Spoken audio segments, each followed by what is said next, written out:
Good evening, thanks for being with us. I'm Alex Almanza. And I'm Terra Konieczny. Former Muncie Mayor Dennis Tyler sentenced today. This after his arrest by the FBI in November of 2019. Thank you, Emily. Now, Alex, transitioning into weather, we're still seeing those 60-degree temperatures, but I'm wondering when it's going to start cooling off. We might get that cool down tonight. Early last Monday morning, a call was received of 6 shots fired at the McKinley parking garage. The Food and Drug Administration is set to consider the first ever over-the-counter birth control pill. Beautiful weather outside today. We got a little taste of fall, but not quite there yet. Absolutely. I am very much loving that cold weather. Hope Republicans are planning to plow ahead with their impeachment inquiry into President Joe Biden in the event of a government shutdown. According to multiple Republican lawmakers and aides, it's hard to imagine a world without Google, but a quarter century ago, no one had heard of the tech giant that has come to dominate online searches. Welcome back. Kansas City Chiefs tight end Travis Kelce is trending after Taylor Swift sat with his mom during Sunday's game. Swift's attendance brought... Hello, guys. Tonight I am here with Delaware County Sheriff Tony Skinner. Thanks for being here with us tonight. It's my pleasure. And how do you feel about Delaware County's results tonight? Well, they're not all in, but I really feel good about where we're at. We were confident the whole way. The comments we got from people walking out of the polling sites today were positive all day, so we are where we thought we would be. And how is this run different from when you ran last year for sheriff? Okay, so drastically different than 4 years ago. So when you run for sheriff as a challenger, you have to talk about all the things you're going to do, what I'm going to change, what I'm going to do, what I'm going to make better. When you run as the incumbent, you have to emphasize the things that you've done. So it's basically, what am I going to do versus what have I done? It's two different worlds.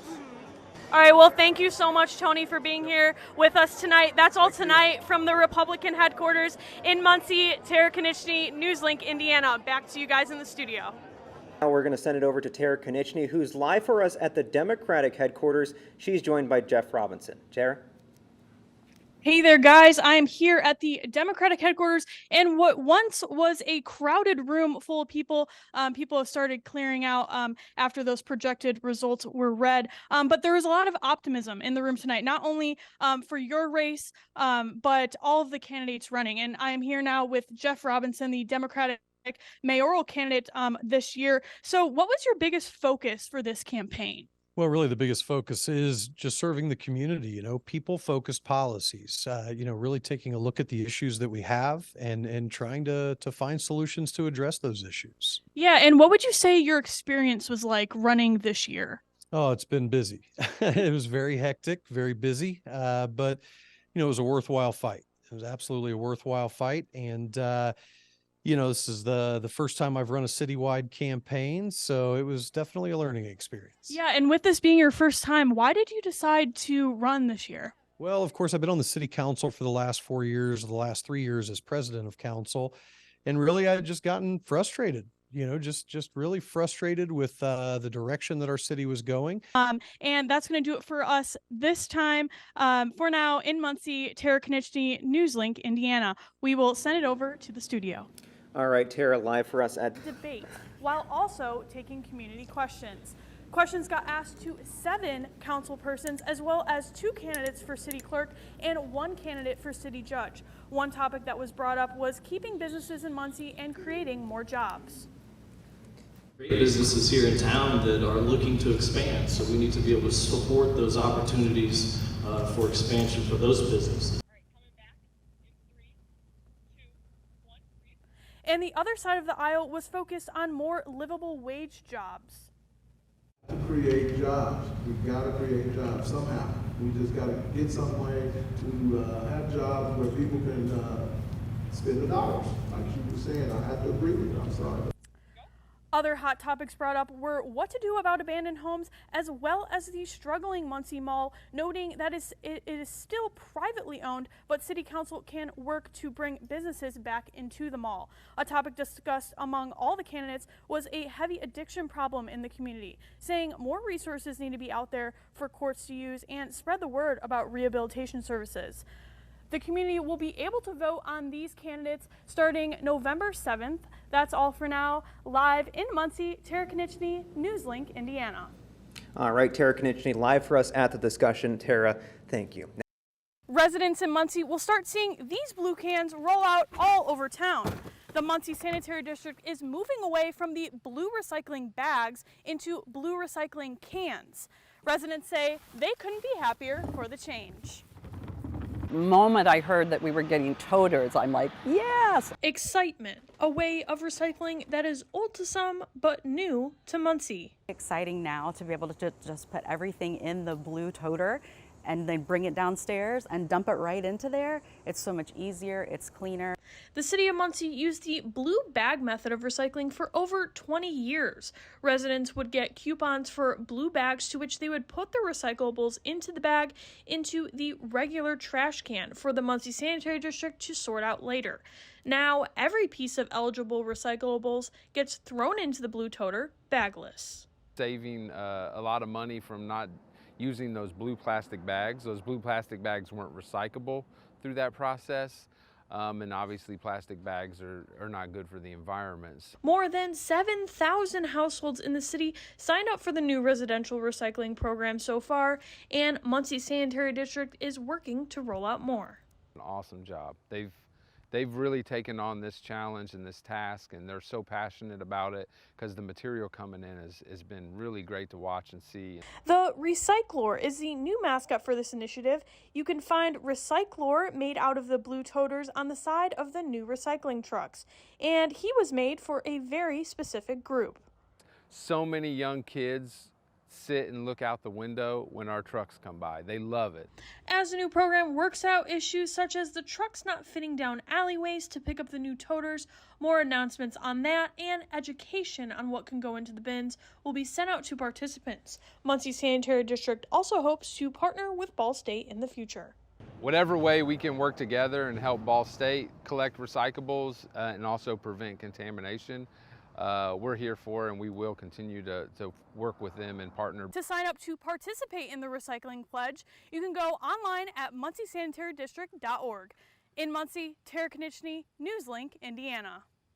The last capital campaign the university completed in 2011, called Ball State Bold, under President Joanne Gora, raised $210 million and spanned over 10 years, with the public phase being 4 years. It's definitely set a new tone and a new pace for what a campaign can do to transform an institution, and we hope that that's what this campaign is doing as well. Of the $210 million, with more than 65,000 donors, money went to things like student scholarships, but more noticeably, renovations and additions across campus to enhance student experience.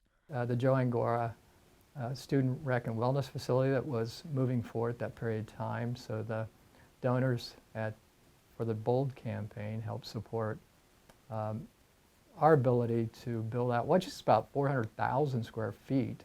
The David Osley Museum of Art on campus was renovated from the Bold campaign funds in 2013, shortly after Bob LaFrance arrived as director for the museum. In 2013, they essentially opened up 2 wings of the building. And those 2 wings, basically one wing turned into works of art that had to do with Asia and Southeast Asia and Japan and China and these kinds of things. And the other direction, we had works of art from essentially the Americas, including Central and South America. The current Call to Beneficence campaign has plans to do more renovations and additions to the museum with a total fundraising goal of $350 million. This next campaign, we're hoping to make the art museum a little more accommodating to the community. The future of the Call to Beneficence campaign already has plans to do some renovations to current buildings, as well as making a new building. The campaign will fund the new Performing Arts Center, which will be in the village. Terra Konieczny, Cardinal Compass. That's right, guys. Many converters are being stolen in the area. Even 2 NewsLink Indiana members had theirs stolen. Alex Almanza, an anchor and reporter for NewsLink Indiana, got his partly sawed off on campus in the baseball overflow parking lot last week. Here you can see the damage his car took and the repair weld. Hope Kleitsch, assistant chief weather forecaster, got hers completely stolen off campus 2 nights ago. Of course, This issue is not just happening within Newslink, Indiana, but to the Muncie community as well. A nationwide issue hitting home in Muncie. Catalytic converter and exhaust emission control device theft on the rise in the local community and on campus. What person in their right mind is going to do that anyways? It takes an average of 30 seconds to go under a car and saw off a catalytic converter, a short time for a big profit for many thieves. What gets them the money? The precious metal inside of the part. It's a huge ballpark, anywhere from 20, 30, 40 bucks to thousands of dollars, really. Now, as for the victim of the stolen converter, it could cost hundreds to fix. It depends on what it is, but most of them, I mean, the cheap ones, the universal ones that you can use, I would say at least probably $300-400 bucks. 3 people were arrested 2 weeks ago in Muncie stealing several catalytic converters in town, but now the issue has moved to campus with 3 reported in the last month. It's an issue the Ball State University Police Department is trying to get under control. So we've increased our patrols in the parking lot areas, as you would imagine, and we have cameras on campus that our dispatch people are watching at the same time. And we've asked our campus community if they see something suspicious to kind of report it to us. Brown says he believes the issue could stop at the junkyards, where people turn in the catalytic converters for money. These people are taking 15, 20 converters at a time to a scrapyard. The scrapyard at that point should just be calling the cops and saying, hey, come get these guys.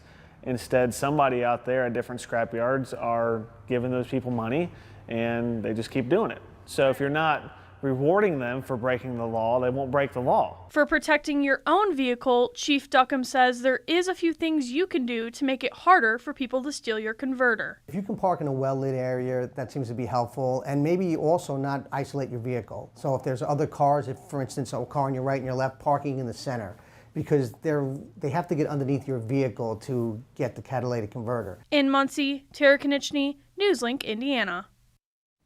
Now, Brown says when turning on your car, you can tell that your converter is stolen if the check engine light comes on and you hear an extremely loud sound when you drive your vehicle. And Newslink, Indiana will keep you updated if any more incidents occur. Tara, thank you so much. Illinois Senator Dick Durbin made the trip to Amboy this afternoon to talk about the funding that the Amboy Fire Department received for the 3rd time. The funding comes from the Siren Act, which Senator Durbin pushes for every year to reauthorize that act to provide more grants to rural fire departments and emergency service agencies across the nation. Amboy Fire has received grant funding from the Siren Act 3 times now. That brought in over $360,000 to help their community. Amboy Fire District had 400 calls last year. I mean, they're busy. A lot of local residents, but also a lot of visitors to the campgrounds and things like this. And if you have people who are well equipped and well trained, they're going to be saving lives. There's no question about it. The Siren Act has grown from $5 million to $10.5 million this year. That brought 4 more departments in Illinois getting some much needed funding.